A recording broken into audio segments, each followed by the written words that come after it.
जो चैप्टर है प्रेरणा का, इसको समझाता हूँ मैं। इसको अभिप्रेरणा भी बोलते हैं कुछ, प्रेरणा या अभिप्रेरणा। सामान्य थ्योरी पढ़ाता हूँ, फिर उसके बाद विद्वानों की थ्योरी पढ़ाऊंगा और जीवन की चीजों को समझाऊंगा। मजेदार बात देखो, प्रेरणा दो प्रकार से मिलती है हमको। एक होती है बाह्य प्रेरणा और एक होती है भैया आंतरिक प्रेरणा। बाह्य प्रेरणा और आंतरिक प्रेरणा। इस दुनिया में 99% प्लस लोग बाह्य प्रेरणा पर आधारित रहते हैं। 99% प्लस लोग बाह्य प्रेरणा पर आधारित रहते हैं। अब मेरे भाई इस चीज को समझो। एक और मजेदार चीज तुमको समझा रहा हूं, यहीं पर देखो। नीड, ड्राइव और तुम्हारा हो गया फिर भैया टारगेट। जितने परसेंट नीड होगी उतनी परसेंट ड्राइव होगी और उतना ही परसेंट भैया तुम्हारा टारगेट यानी तुम्हारा लक्ष्य तुम्हें प्राप्त होगा मेरे भाई। अब आ जाओ, इसको नीड के लिए ड्राइव और के लिए टारगेट। अब आवश्यकता के सिद्धांतों को कुछ पढ़ाऊंगा, अब्राहम मैस्लो भी पढ़ाऊंगा तुम्हें।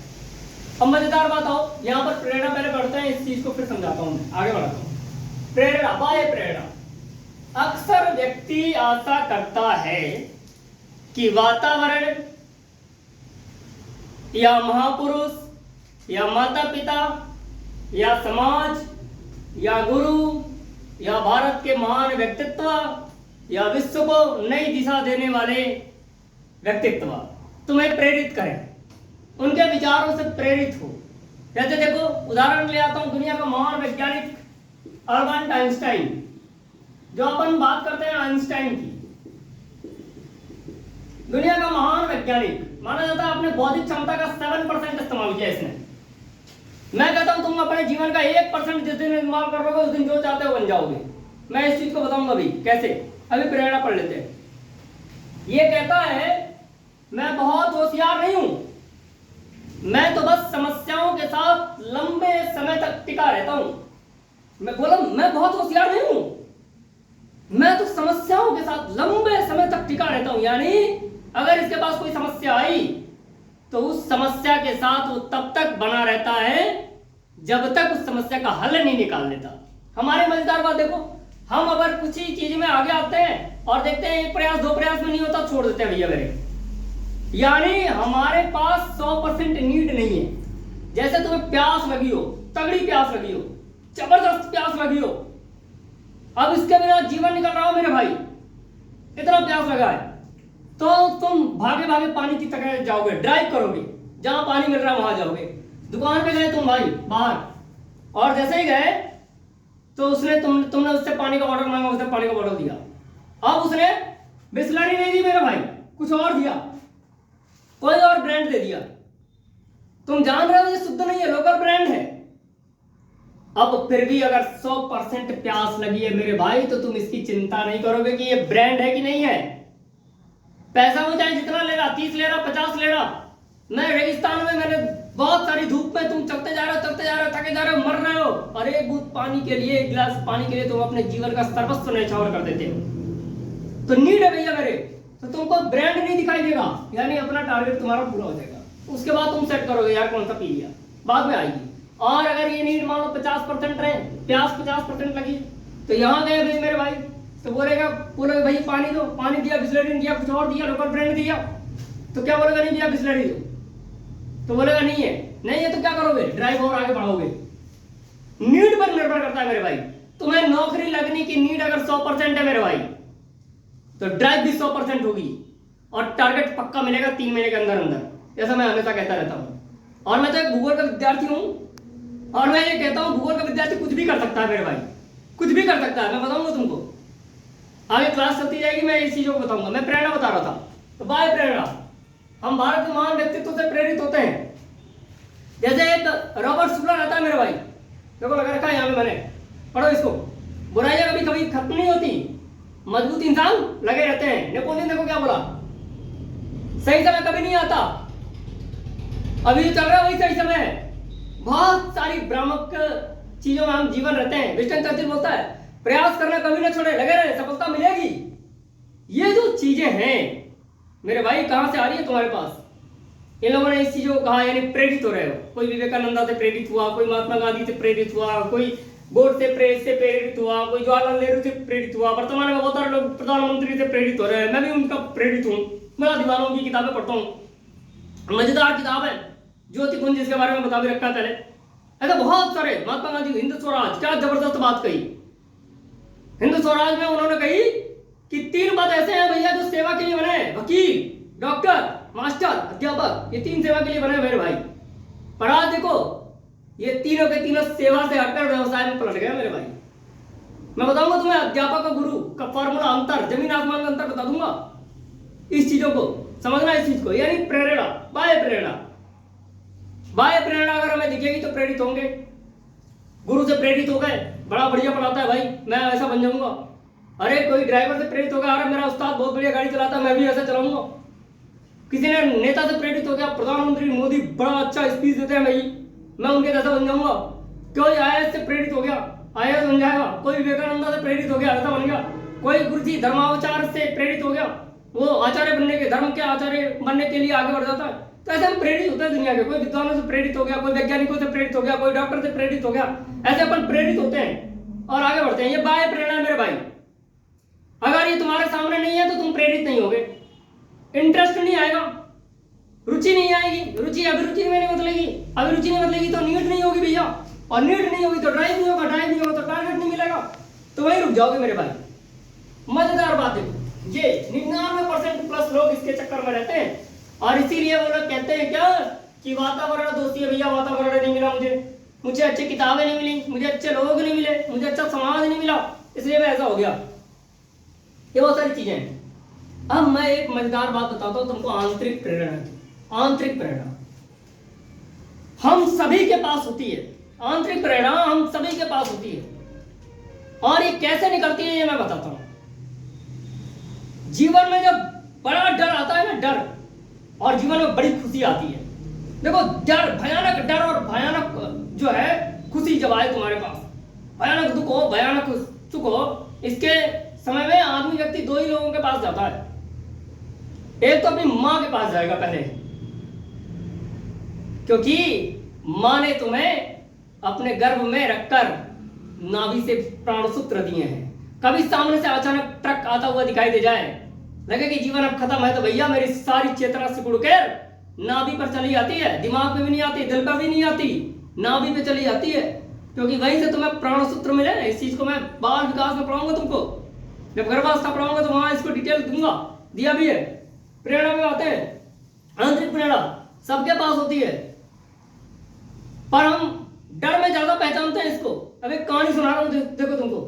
एक व्यक्ति था, वह रोज अपने घर से ऑफिस जाता था मेरे भाई। जब वो ऑफिस जाता था तो उसके रास्ते में एक यहाँ पर कब्रिस्तान था, बड़ा सा कब्रिस्तान था, तो वो उसको घूम के जाता था।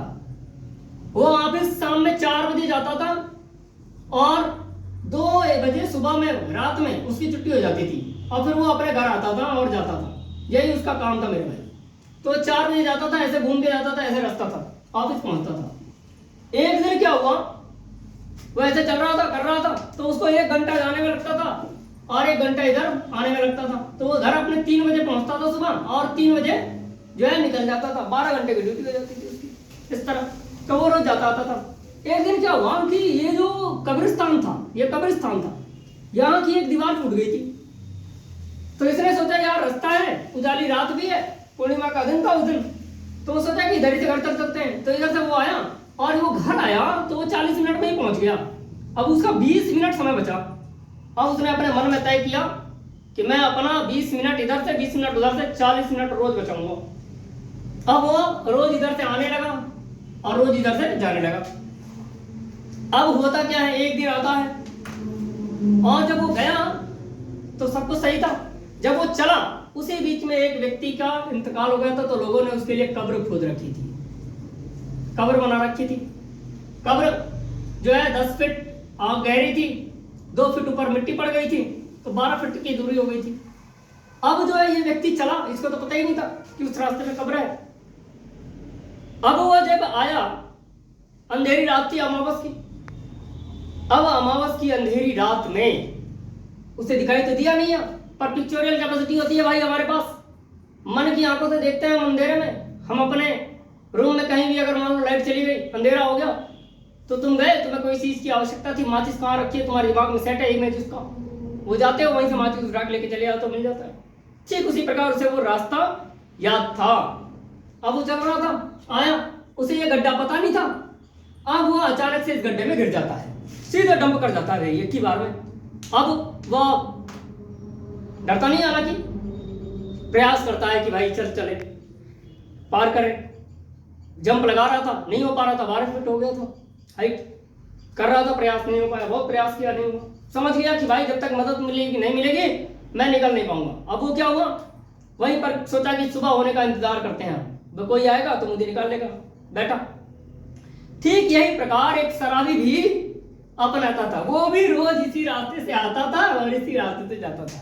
अब वो शराबी आ रहा था और वो भी उसी गड्ढे में गिर गया। अब शराबी जब गड्ढे में गिरा तो उसकी चेतना जागृत हुई। शराब की चेतना तो नहीं थी, वो जागृत हुई। अब वो डर गया, वो डरा कि कब्रिस्तान का भूत जो है, ईश्वर ने मेरे कर्मों की मुझे सजा दे रहा है। अब वो गिर गया। अब देखो मजेदार बात, हाँ इतना नहीं है, सुनो ध्यान से चीजों को। मजेदार बात देखो, हुआ क्या, जब वो गिर गया तो वो उछलने का प्रयास कर रहा था, निकलने का, आपको निकल ही नहीं पा रहा था, घबरा रहा था, पसीना पसीना हो गया था। जब तक ये आदमी जो बैठा था, पहले तो प्रयास करके ये सोचा कि भाई मेरे कोई फायदा नहीं है निकलने का, मैं भी पड़ा हुआ हूं। तो वो सोचा कि इसे बता देते हैं, तो वो गया, उसके कंधे पे हाथ रखा। जैसे ही पीछे से कंधे पे हाथ रखा और वो कूद के इधर भागा कि मेरे भाई कब्रिस्तान का भूत आ गया, मेरे को पकड़ रहा है। और उसने बोला कि भाई मैं भी यहीं पर हूं, कोई फायदा नहीं है निकलने का। अब आगे की बात वो सुने बिना उसके मन में ऐसा डर जागा कि उस शराबी ने जंप लगाई और वो 12 फीट का गड्ढा पार कर गया, पकड़ के पार कर गया। भैया देखो ये कहां से आई, आंतरिक प्रेरणा हमारे पास हमेशा रहती है मेरे भाई, हम पहचानते नहीं है। और जिसने इस आंतरिक प्रेरणा को पहचान लिया ना, स्वयं से प्रेरित हुआ ना, विवेकानंद हो गया था, स्वयं से प्रेरित निकल गया, पूरी दुनिया को अपने सामने नतमस्तक कर दिया। ऐसे बहुत सारे उदाहरण मैं बताऊंगा तुमको। अब वो बताऊं, एक अल्फ्रेड वेगनर था, ऐसा ही वो भी, उसका सिद्धांत पढ़ना, परिकल्पना मैं बताऊंगा। ऐसे तो बहुत सारी चीजें हैं। तो जीवन में मेरे भाई बाह्य प्रेरणा और आंतरिक प्रेरणा, बाह्य प्रेरणा के भरोसे रहने वाले लोग जैसी प्रेरणा मिलती है वैसे ही हो जाते हैं, अपने मूल व्यक्तित्व का पता नहीं कर पाते, मूल व्यक्तित्व का पता नहीं चल पाता। मूल व्यक्तित्व से मैं बताऊंगा, एक लड़का था, पढ़ाई किया, बेहतर क्लर्क लग गया, पिताजी बड़े खुश हुए, यार क्लर्क लग गया बेटे मेरा। कुछ दिन बाद उसे मजा नहीं आया, बोला यार तैयारी करते हैं, उसने जो है टीसीएस निकाल लिया। पिताजी और खुश हो गए, यार मेरा लड़का तो पढ़ाई करते करते टीसीएस निकाल निकल गया। फिर मजा नहीं आया इसे, ये सोचा यार जीवन में अधिकारी हमेशा दबा के रखता है, आईएएस, मैं आईएएस बन जाता हूँ। आईएएस बन गया, तैयारी की, आईएएस बन गया, आईएएस बन गया। अब बोला कि व्यवस्था सही कर दूंगा, गया जिले में 2-4 व्यवस्था सही करने हुआ, राजनीतिक हलचलों के कारण ट्रांसफर करा लिया, हो गया ट्रांसफर हो गया इसका। अब देखो एक दिन क्या हुआ कि ये सब नौकरी वोकरी छोड़ के अपने घर आ गया, और घर आके पिताजी से बोला कि देखो मैंने जीवन में सब कुछ कर लिया, अब जो है ये नौकरी नहीं करनी, मुझे आईएएस नहीं बनना, अब नहीं करना। तो बोले पिताजी अब क्या करूं भाई, तुम क्लर्क बने छोड़ दिए, पीसीएस बने छोड़ दिए, आईएएस बने छोड़ दिए, अब क्या बनोगे, अब क्या कर रहे हो तुम तो उसने बोला कि अब मैं ऑर्गेनिक खेती करूंगा, अब मैं कृषि करूंगा, ऑर्गेनिक खेती करूंगा। अब बताओ वो पिता क्या सोचेगा, तुम्हारे पिताजी क्या सोचेंगे तुम ऐसा करोगे तो सोच लो खुद ही क्या हाल हुई होगी। पर देखो मूल व्यक्तित्व पता नहीं चला, हम बने किस लिए होते हैं बाद में पता चला। हमें संतुष्टि किससे मिलती है, हम जीवन काट रहे हैं कि जीवन जी रहे हैं, बड़ा मायने रखता है मेरे भाई, ये चीज आपको समझनी है। तो ये प्रेरणा है, इसके बहुत सारे सिद्धांत मैं आपको पढ़ाऊंगा। बाह्य प्रेरणा क्या हुई, आंतरिक प्रेरणा क्या हुई। 100% नीड बनाओ, इंटरेस्ट पालो भैया, स्वयं से प्रेरित हो, दुनिया की जरूरत नहीं पड़ेगी। नहीं तो आज मेरे ये मैं बता रहा हूं तुमको, खूब एनर्जी से हुए, जैसे ही बाहर निकले दूसरा अरे कहाँ गए थे? यहाँ तू कोचिंग करता है मेरे भाई, बेकार हो जाएगा। यहाँ मत पढ़, यहाँ पढ़। वो चल दिल्ली वाले सर आए, वो चल पटना वाले सर आए हैं, अरे बनारस चलते हैं, अरे छोड़ यार कहाँ रखा, इलाहाबाद चलते हैं। घूमते रह जाओगे मेरे भाई, चक्कर लगाते रह जाओगे। अपने आप को पहचानो, बाह्य प्रेरणा की जरूरत नहीं है, आंतरिक प्रेरणा उपजाओ। जीवन में जो चाहते हो एक रास्ते पर पकड़ के चलो। और असफलता की सड़क का अंत नहीं होता मेरे भाई। मैं कहता हूं असफलता की सड़क का अंत नहीं होता, वह तो 360 डिग्री एक्सप्रेसवे की शुरुआत होती है मेरे भाई। जहां से चाहोगे वहां एक्सप्रेसवे बना लो, अपना बनाओ। बने बनाए रास्ते पे मत चलो मेरे भाई। कहने में बड़ा अच्छा लगता है, सुनने में भी बड़ा मजा आ रहा है मेरे भाई, पर जब करोगे ना पसीने छूट जाएंगे। पर पसीना ही छुड़ाना क्या करना है भैया जीवन में? यहाँ पर आए क्या है? आराम करने आए हैं भैया मेरे। अरे क्या चाहते हो? नौकरी लग जाओ, सरकारी बैठ के कुर्सी तोड़ो, ऐसे ही बनोगे? सरकारी कर्मचारियों के बारे में समाज क्या सोच रखता है देख ही लो, तुम जानते ही हो खुद ही। कह रहा क्या है मुझे को? पर बन के तो आओ, कुछ भी करके तो आओ, जीवन जी के तो आओ, कल्याण तो करो लोगों का। मायने रखता है कितना परसेंट करते हो, कल्याण करो इस चीज को। विचारधारा बदलो, सोच बदलो, प्रेरणा यही सिखाती है। ठीक है।